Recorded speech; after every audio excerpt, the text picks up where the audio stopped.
All right. We're live. Any questions? Yeah, why doesn't the printer work? When does the printer work? It's a good thing we're not going to print stuff out for the exam.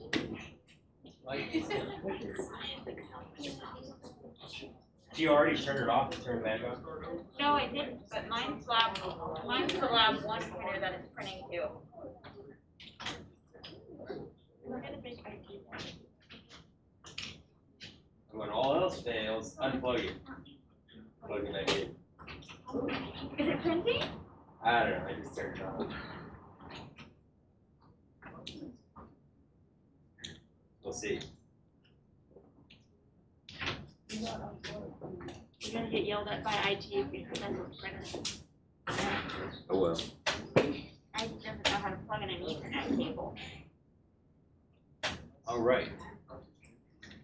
So let's give you some updates. Exam on Monday.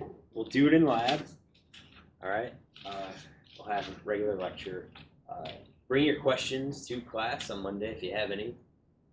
You can review the homework. I already went through and looked at your homework. I posted the key. Checked the key. It was looking like everyone was doing everything right on that last homework assignment. But please check the key. Check your homework just in case I added any comments to it. The exam is in two parts. So part one is a closed book part. We start with that. It's what I call the theoretical. It is basically all short answers. And short answers are like your definitions, rounding, giving me an implied limit. Right, we did that stuff on the homework. Identifying variable types and scales. All right, so check, like, look at the quiz, look at the homework. The quiz key should be available. Let me double check. I think I made those available.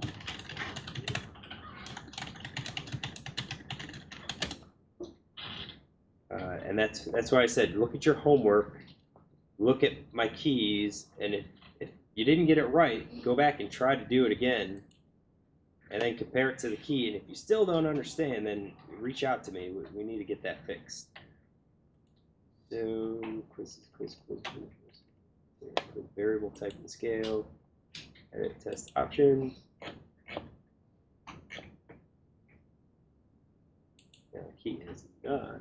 Let's do this.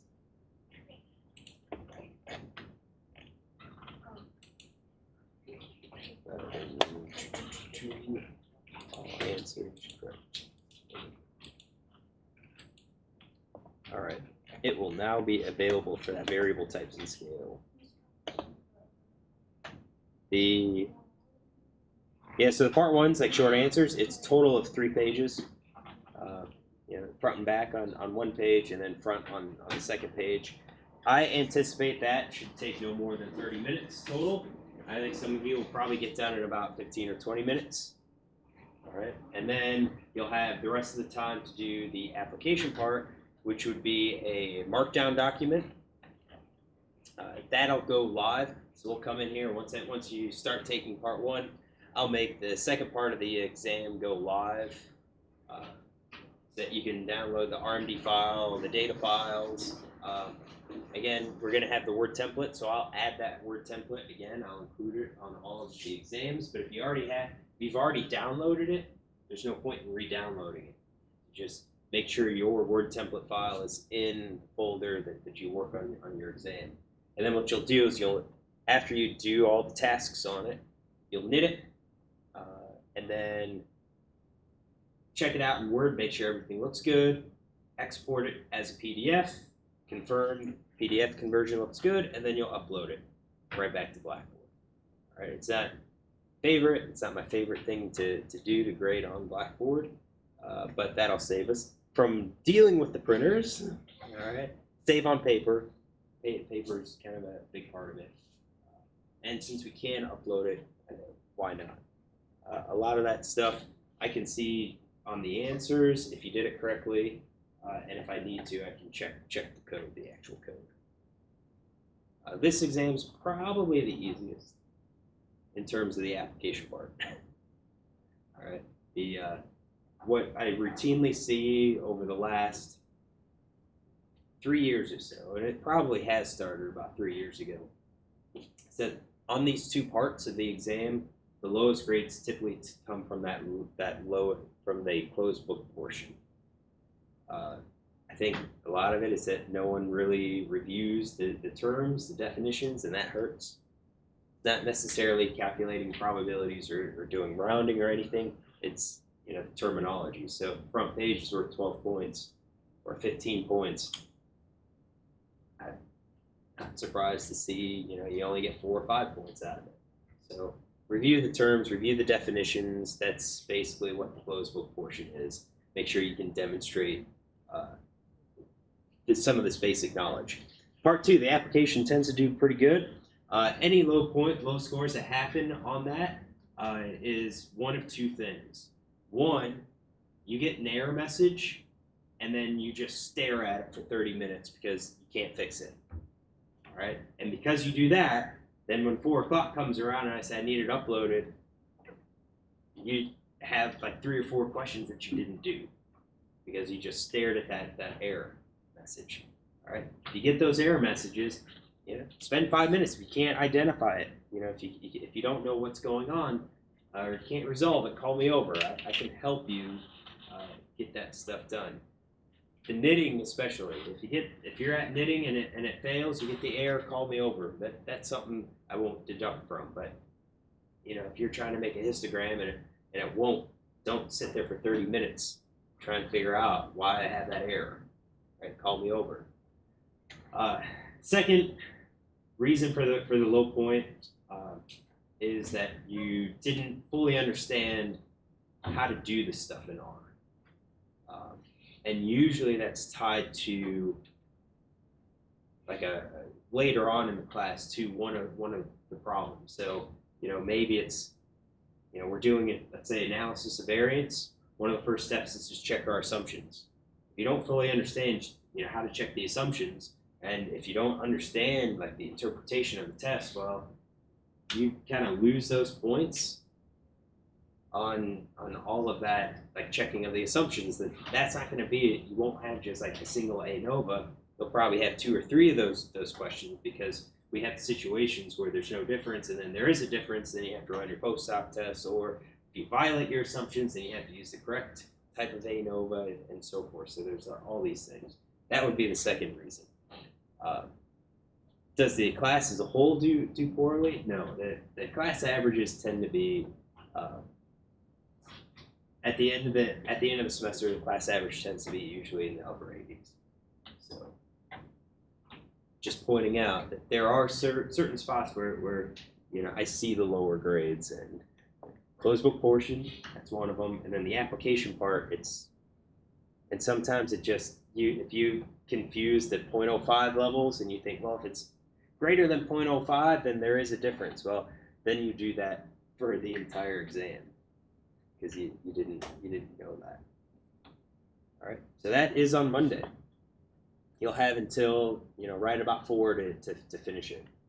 You said it will cover up to just descriptive statistics, right? Through descriptive statistics. This probability, no, the probability homework was posted. So like we finished the Bayesian stuff, and we've got 2 of those Bayesian problems online, and then I also have a homework assignment before that second test that kind of goes over and gives you more practice doing the probability. So that's going to be on exam 2, and if you look ahead, our first exam is next week, and then our second exam is like 3 weeks later. It's like we have two Mondays and then our exam, so it comes up fairly quickly because of how the class is structured. All right, it's on Monday. That's on Monday. So when do you want the probability homework due? I don't know if I've marked it down. I may have made it due on Wednesday if I put a due date on it. Let's check to see if I put a due date on it. I don't think you did. It's not popping up on my calendar.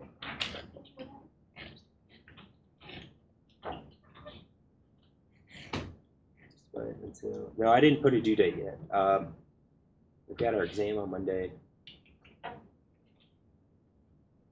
Let's make it due Thursday. Well, we'll do Friday in class.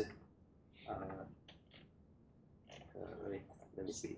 No, we'll make it Wednesday. We'll make it Wednesday because that assignment, if you've looked at it, what you're going to do is you're going to do stuff by hand. So if you want to turn in the hard copy of your work of the calculations, I'll do that. If you want to scan it and upload it, you can do that as well. All right. So this is one of the few times where we don't have an RMD file associated with it. And for that Wednesday, we'll just do it at the end of the day, 11:30.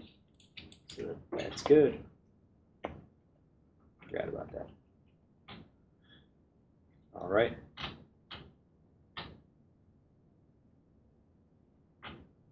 We also have, let me open this up. Yeah, move this over. So there is an optional homework here. Exam 1 review. This is optional for you. I know sometimes you might not do a homework assignment. Something crept up on you and you didn't get it done. These optional homework assignments that I post could be used to replace one of those that you didn't get turned in. All right, this is review for the exam. I do say some of this calculated by hand in an R. No, it's just, you can use R. You can make it in a markdown document. All right, and if you choose to do it, make your markdown document and you can email it to me. If you've already done all your homework and you'd rather not, great. This is something that just gives you more practice. If you can't read in these data sets, you're going to have a problem on the exam. Right? If you can't answer these questions, right, you might have a problem on the exam. So I'm hoping at this point, when you see this, it's like, yeah, this is easy. I know how to do it. If you choose not to do it, choose not to do it. There's no penalty for it. But I have that posted as kind of like a review. All right. Anything else?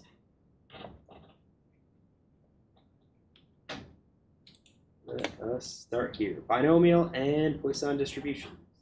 So we introduced probability, we introduced addition, multiplication, because we need to understand how we develop the various distributions. So the probability distributions that we're going to start with are the discrete random variables, specifically the binomial distribution and the Poisson distributions. These are in chapter 4 of that OpenStax book. All right, so what are the distributions just in general? Distribution gives us essentially the probability of getting various outcomes from that distribution. All right, so for a discrete, it's very easy for us to calculate those actual probabilities. Because if we have a clutch size of 10, we can figure out what's going to be the most common makeup of that clutch size if we're doing like male versus female offspring. All right, so that's what we're going to do. We're going to learn how to use these. Why do we do that? For a couple reasons. One of them is with our binomial distribution, we can do something called the Fisher's exact test, which assesses fit to the binomial distribution. We can also, or we will, get to chi-square test, goodness fit test, where we can compare observed data that follow a binomial distribution or a Poisson distribution to what we would expect if it was actually random, or if we were expecting something different and so forth. So we have to know how to generate those expected frequencies. The first one is the binomial distribution. Binomial distribution basically follows a Bernoulli trial. All right, so these trials mean we have two outcomes. The two outcomes would be male or female, infected, not infected, pass or fail. All right, we don't have 3 or 4 or 5 options. It's just one or the other. All right, now what we can do with these trials is that we can have repeat events. So flipping a coin is heads or tail. That's a Bernoulli trial. We can say, well, how many heads could we get if we flip the coin 10 times? Now what we've done is replicated that flip 10 different times to come up with the distribution. When we model these distributions, we set it up kind of like this. There's more of a mathematical way to do it, more math abbreviations, but for this class, I think it's going to be sufficient to say, when we work with binomial distributions, we're interested in getting k successes or k outcomes in n tries out of total number of tries. All right. So when I write it out, it'll be something like this: probability that we'll get k successes in n tries or n samples or so forth. And this is all about successes or failures. So if you just convert everything to a success or fail, then we're usually interested in probability of getting so many successes out of so many attempts. Note that if we ask the probability of getting a success in one try, that's going to be the regular probability of getting that success that very first time. So flipping a coin, probability of getting ahead is 0.5. All right. If we give me another trial. In fact, if we go capture one of these beetles, they're still walking around, and we look to see if they have some intestinal parasites, right? It's either yes or no.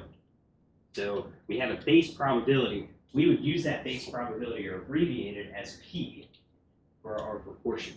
All right, so here's an example of when we could use a binomial distribution. All right. We're going to look at fish.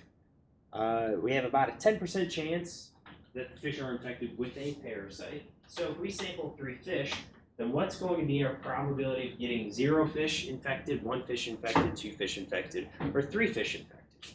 All right. So what we can do is kind of do things by brute force to figure out what we should expect. And I'm going to kind of do that up here. So let's rotate this camera. Oh, that wasn't me. Forgot to wind up the cord.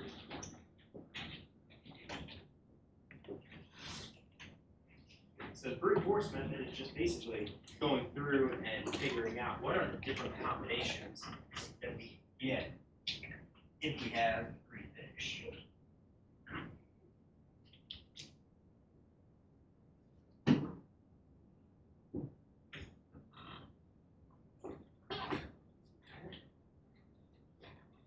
All right, so we have just the probability of being infected is, say, 0.1. Right? And we ask, what's the probability of X out of 3 fish? So X infected out of 3 fish. All right, so we ask 0 out of 3.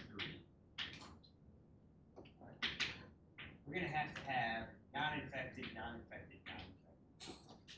fish. Right. If we have 1 fish, all right, we can have a yes that they're infected, and a no and a no. Or we can have a no and second fish is infected, third fish is not. Or we can have our last fish being the one that's infected. We ask 2 out of 3. We're going to have the same type of situation where we're trying to figure out where that uninfected fish is coming from. Yes, no, yes, yes, no. And then as we ask for the third, so 3 out of 3, we know that all of our fish have to be infected. Now, we've already done this using our addition and multiplication, right? So we did it in practice, we did it at homework. So we asked, what's the probability of getting these 3 infected fish? This is the probability that we get infected times the probability that that second fish is infected times the probability that that third fish is infected. So if we substitute that as 0.1 times 0.1 times 0.1 or 0.1 raised to the third. Right? Right. All right. We didn't know. We know that probability of being infected is 0.1. Probability of not infected is 1 minus that 0.1, which is 0.9. So to get this one, it's going to be basically the same thing. We need to know for the first fish, and know for the second fish, and know for the third fish. Putting in our probabilities, we have 0.9 times 0.9 times 0.9 or 0.9 raised to the third.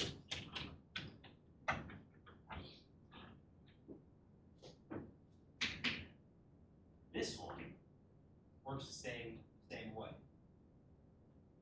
All right.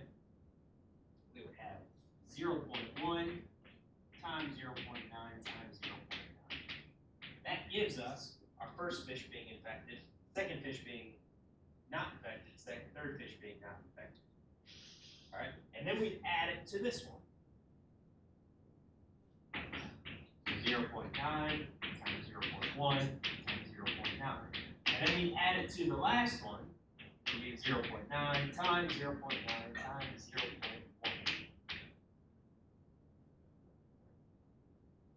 So what do we see there?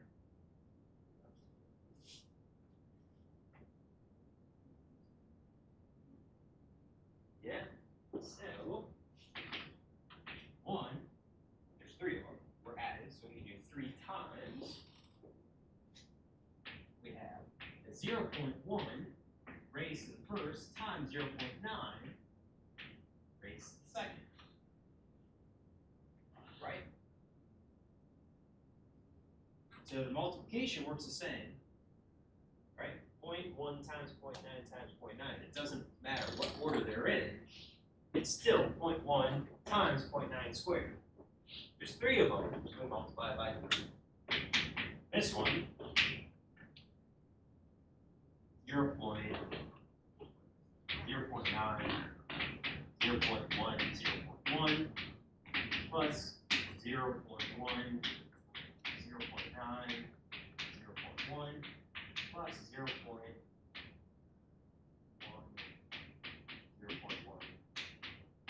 0.9, which gives us that 3, 0.1 squared times 0.9 first power. Now we're separating this out to come up with how we actually do it. So we are seeing an equation here that gives us probability being infected. We say that is P. Probability being infected. We have a P there, and we have some exponent, right? Some exponent. All right, and that exponent is, we look at the probability of being infected, it comes down to how many of those are we actually getting infected. Right? If we had 0 out of 3, is there ever a 0.1 up here? No, but we could add one. 0.1 raised to 0. What's that value? 1. Yeah, anything raised to 0 power is 1. Down here, we have that 0.1 raised to the third, and we had 0.9. Are we seeing a pattern? That's 0.9. What was that?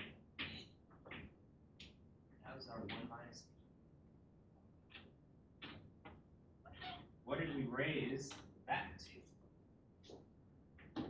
Our out of number minus the successes. There's only one more thing that we're missing. What is it?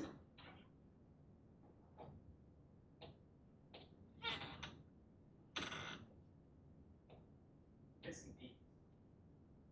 Where do we get those? Well, we assume we have a 1 in front of those. That would be a 1 3 new type of notation.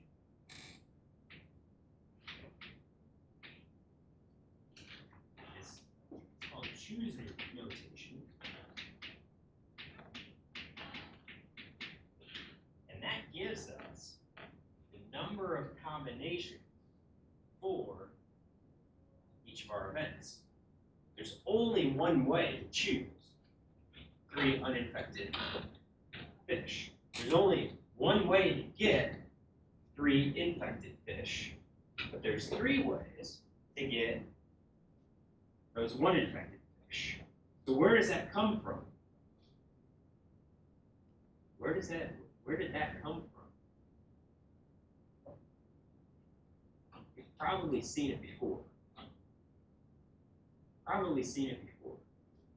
Remember seeing one of these pyramids?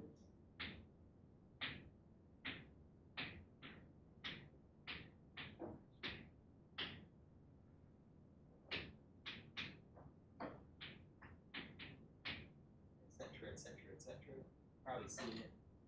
I think high school is as long back as I can remember.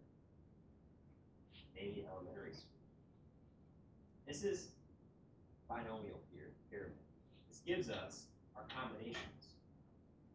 To generate this likelihood of getting k successes in n tries. All right. So we kind of worked it out brute force all the way to come up with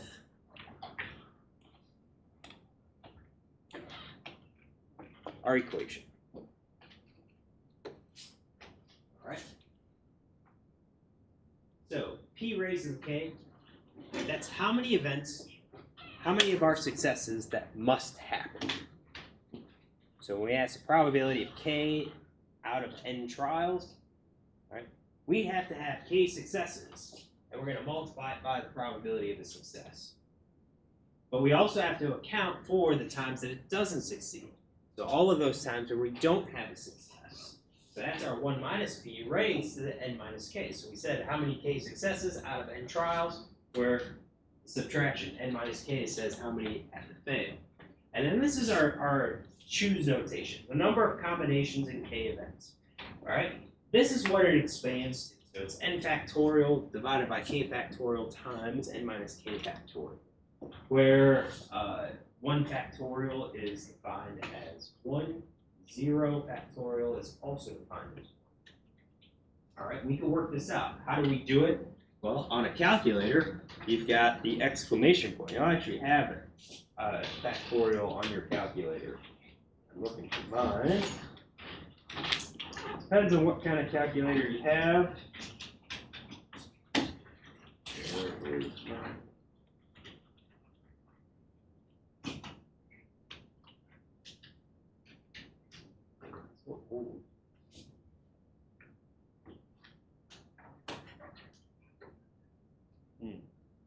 Oh, there it is. Mine is shifted, and it's on the inverse key. So I have to use shift to the inverse to get that factorial. But why bother with that when my calculator also has the choose notation? Any scientific calculator is going to have it. Graphing calculator is going to have it. So on my calculator, I do have I have an NPR and an NCR. And what that means is NCR is N choose number of successes. So N choose a number of successes. If you're on a graphing calculator, you might have to go into the prob menu to find that NCR option. And how we use it, at least on my calculator, I give it the number of trials. So in this case, it would be 3. I do the NCR button, so shift divided by, that's where mine is. And then I could say 2 for 2 successes, so, and I get 3, which is exactly what we worked out through brute force. In R, we can do this. We can use the factorial by either doing the product of a sequence of numbers. So factorial is that number, and then you keep counting down by 1. So it's a product of that number and all of the reducing numbers all the way down to 1. So you can use product of n to 1, and this n colon 1 counts in reverse. Or we can use the factorial function that's already built in. Or, actually, probably the one that's preferred is to use that actual choose. So choose n comma k. So choose your k successes in n tries. That's how we would do it all in R. All right. So here's an example. We're gonna do it. Some of this by hand. Some of this in R. So I am going to go ahead and open up my R Studio.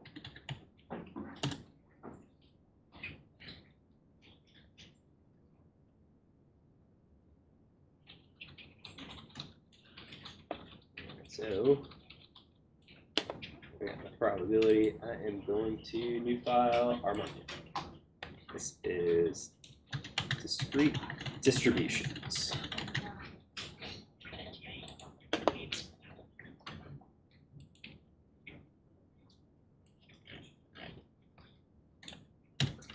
All right.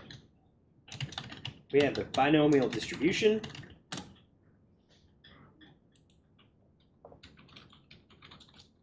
Our binomial distribution, this discrete distribution models the probability of k successes in n tries.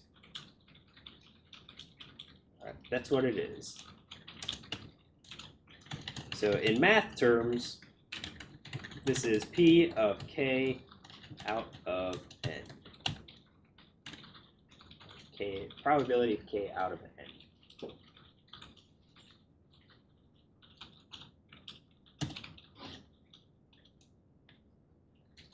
What's our example? All right, so if we sample 10 fish, so p of being infected we're going to say 0.1.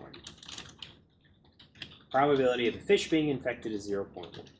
This is our example. If we catch 10 fish, then what's the probability of finding exactly 3 infected fish? All right. We didn't say at least. If we say at least 3 fish, then it implies 3 or more. So we're just going to do exactly 3 infected fish. Math notation would be the probability of getting 3 out of 10. All right, and then we could add a conditional statement to say, under the condition that our probability of being infected is 0.1. But that's we're not gonna leave that here.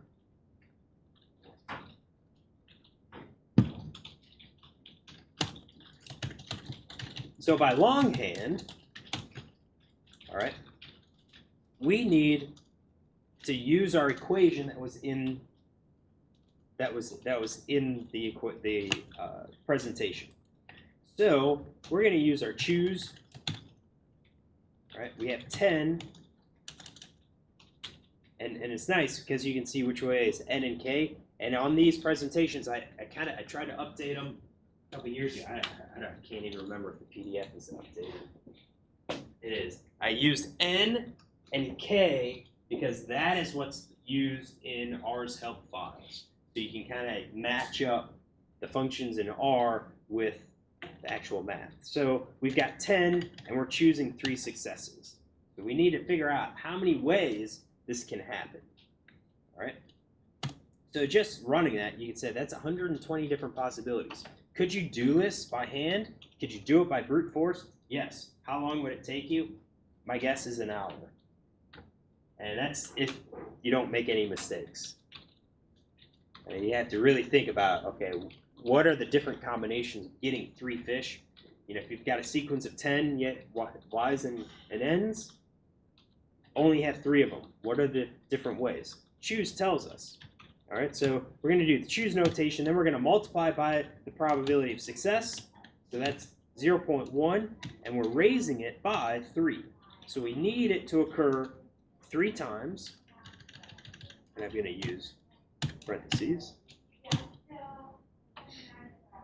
right, and then we need failures for the rest. All right, so 1 minus 0.1, so they're not infected. And we're going to raise it by our 10 minus 3. So 7, basically. So our probability of getting 3 infected fish out of 10, if the probability of being infected is 0.1, is 0.05739,563. Let me scroll this down. So we could do it by hand, longhand like that. But why do that? Why would we do that? You could say, well, we don't know it any other way.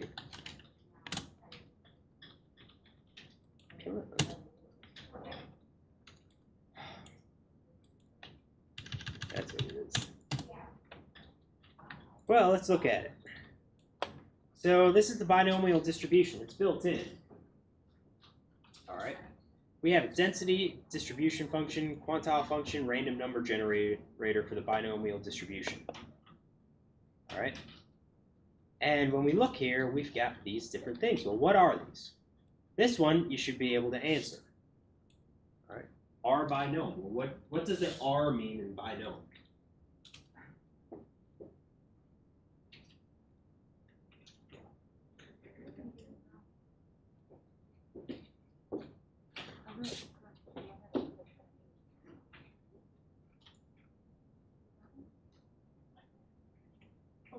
I know what it is. You gotta put that 1 minus 0.1. That has to be in parentheses because you want to raise the entire product. Okay. I was like, I know what it is. Out of parentheses somewhere. And I probably should have put and then take out that last parentheses.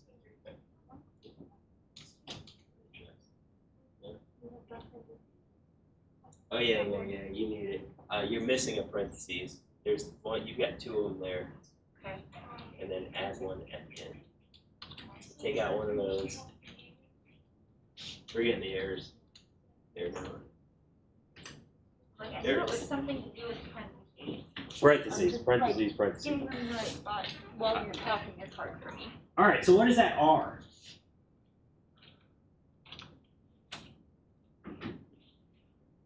What is that R? We've used R before. How did we use that R?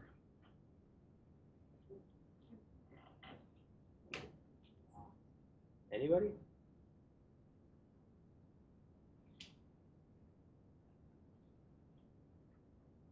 Yes, no one started reviewing for the exam? Can you back up, like, to where, right after this? I'm This? sorry, 'cause I was trying to figure out the parentheses, and I think I missed something. Yeah, no, we are. This, you can do it by hand. I could do it on my calculator. All right, no problem. But then I introduced, there's a binomial distribution built in. We're looking at the help file. Go over what these are. So we have D binom, P binom, Q binom, and R binom. So what's R binom? What do you think R stands for? Random. This is going to give us a random sample drawn from a binomial distribution. We might do it. I might have you do it. But what about these other ones? What about D and P and Q? These are all different ways to get binomial probabilities. All right. So Q binomial kind of gives us the back part of it. Actually, let's say P. The P binomial will give us a percentile, a quantile. We give it our Q and say, all right, we want this value. That P binomial will give us the probability of getting that value and everything below it. And that's why we have this lower dot tail equals T. So we say, what's the probability of getting up to 3 infected fish? We could use P binom because it'll be 3 fish and everything below it. If we say, what's the probability of getting 3 or more infected fish? We can also use P binom because it'll be 3 and everything above it as long as we change the lower dot tail to false. All right, and we'll do this. We'll talk about these probabilities because this kind of gives us, or it will give us, a p-value.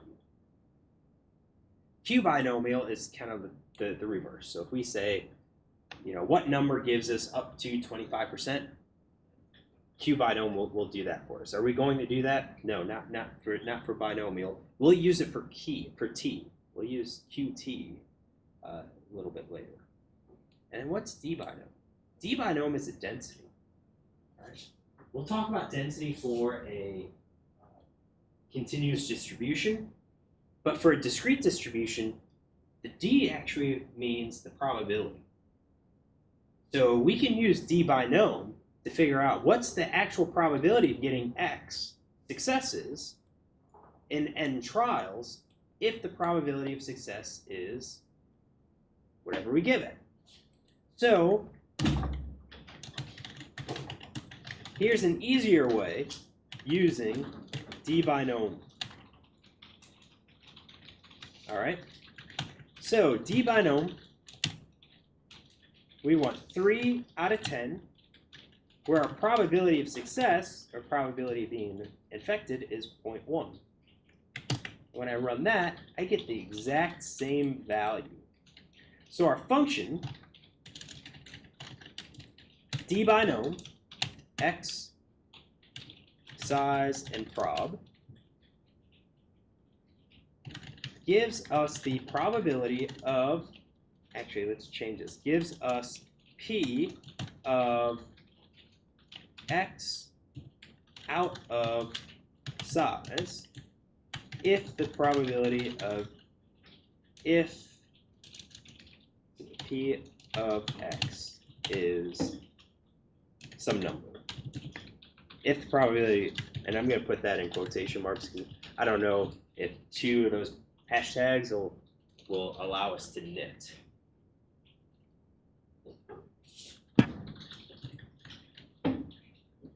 The equivalent is D binom K and P.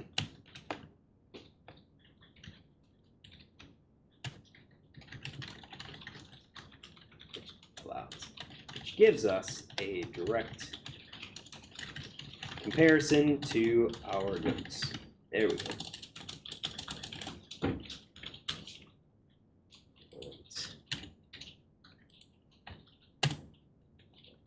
So kind of getting it in there. You have the notes, how I'm going to write it, how I write it up on the board, how it's on the slides and stuff. D binom does it for us. We don't have to worry about using choose. We don't have to worry about using factorial. We don't have to worry about subtracting anything, to figure out the probability of not being infected. We get it. D binom, K, N, and P. And this becomes super useful, as you'll see, because when we work with goodness of fit test, we can have a frequency table that says this is how many males we have in our clutches. And maybe you have 0 males and 1 male and 2 male and 3 male and 4 male and so forth. And our clutch sizes are always at, let's say 5 or 7 or something like that. And we want to know, is this actually random? Are we getting, sex ratio of 0.5? Well, we need to generate those expected numbers. D binom will do that. And in many cases, we actually have to generate it ourselves. So the D binom function allows us to do that. So that's what I have here. And I give another example. So let's say we have a clutch size of 8 offspring. What's the probability that we get 5 females? I say calculate it by hand and in R. We're getting away from doing this by hand using our calculator. So just go demonstrate, type in the code in R, and I'm going to do the same thing, and then I'm going to put up what my probability is.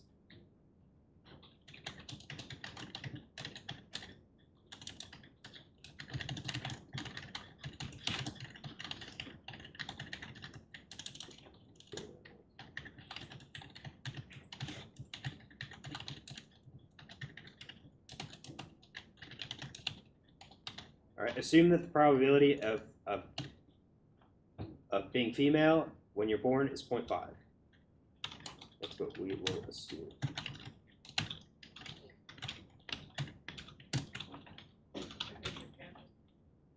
Oh yeah, I did. Oh well. We're done.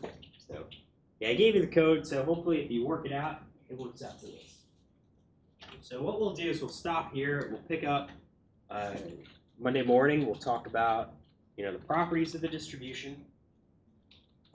We'll get a little bit more practice in calculating some of these expected frequencies, and then we'll see if we move on to the Poisson distribution. Poisson distribution, difference between that and the binomial distribution is that we don't have an out of number for the Poisson.